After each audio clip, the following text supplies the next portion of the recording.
अस्सलाम वालेकुम। Golden 120 vlog में आपको खुशामदीद कहते हैं। दोस्तों, ये खबर तकरीबन 6 महीने पुरानी है। सऊदी अरब की गवर्नमेंट ने खरूज नहाई के कानून में तब्दीली कर दी है। खरूज नहाई के कानून में क्या क्या तब्दीलियां हुई हैं वो सब मैं आपके साथ शेयर कर देता हूँ। वीडियो को ध्यान से आखिर तक लाजमी देख लेना। देखिए मेरे भाई, अगर आपका खरूज नहाई लग जा चुका है या फिर कोई बंदा अपना वीज़ा ख़त्म करके सऊदी अरब से जाना चाहता है तो उसे चाहिए कि वो अबशर से टाइम देख ले। खरूज नहाई का टाइम क्या है, कितने वक्त में उसे सऊदी अरब छोड़ना चाहिए, उसे अबशर से ज़रूर देखना चाहिए। वैसे जो कानून है तो वो तो 2 महीने का वक्त देता है, लेकिन अगर आपका इकामा जल्दी ख़त्म हो रहा है तो सऊदी अरब छोड़ने का वक्त भी आपको बहुत कम मिलेगा। मेरे भाई, अगर आप जो मुकर्रर वक्त पे आपको वो वक्त दिया गया है उसी दौरान आप सऊदी अरब को नहीं छोड़ जाते तो ऑटोमेटिक हरूब लग जाएगा। अगर ऑटोमेटिक हरूब लग गया है तो ये हरूब ख़त्म भी नहीं हो सकता। हरूब की सूरत में आपको एम्बेसी में जाना होगा और फिर आप तकरीबन 7 महीने बाद वापस जा सकोगे, लेकिन आपको 3 से 5 साल का बैन भी लग जाएगा।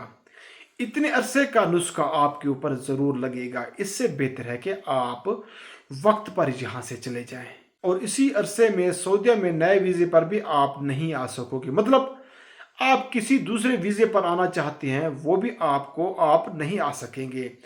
इसीलिए बेहतर है कि आप कानून को फॉलो करते हुए वापस चले जाएं ताकि आप आसानी किसी दूसरे वीज़े पर आ सकें।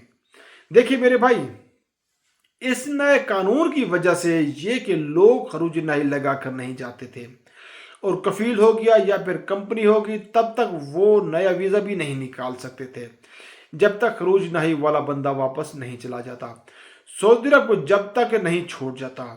और अब जो नया कानून आया है, इस नए कानून में जब हरूब लग जाएगा तो बंदा या कंपनी या कफील के साथ नहीं होगा तो वो नया वीज़ा निकाल सकेंगे। इसलिए अब का आप कानून का एहतराम करें और मुकर्रर वक्त में सऊदी अरब को छोड़ दें, यहाँ से चले जाएं ताकि आपको किसी दूसरे नए वीज़े पे दोबारा सऊदी अरब आ सकें और आने का मौका मिल जाए। तो मेरे भाई, ये थी अपडेट खरूज नहाई की। इसके अलावा अगर कोई बात पूछनी हो तो कमेंट सेक्शन में आप पूछ सकते हैं, लाजमी आपको गाइडलाइन दूंगा।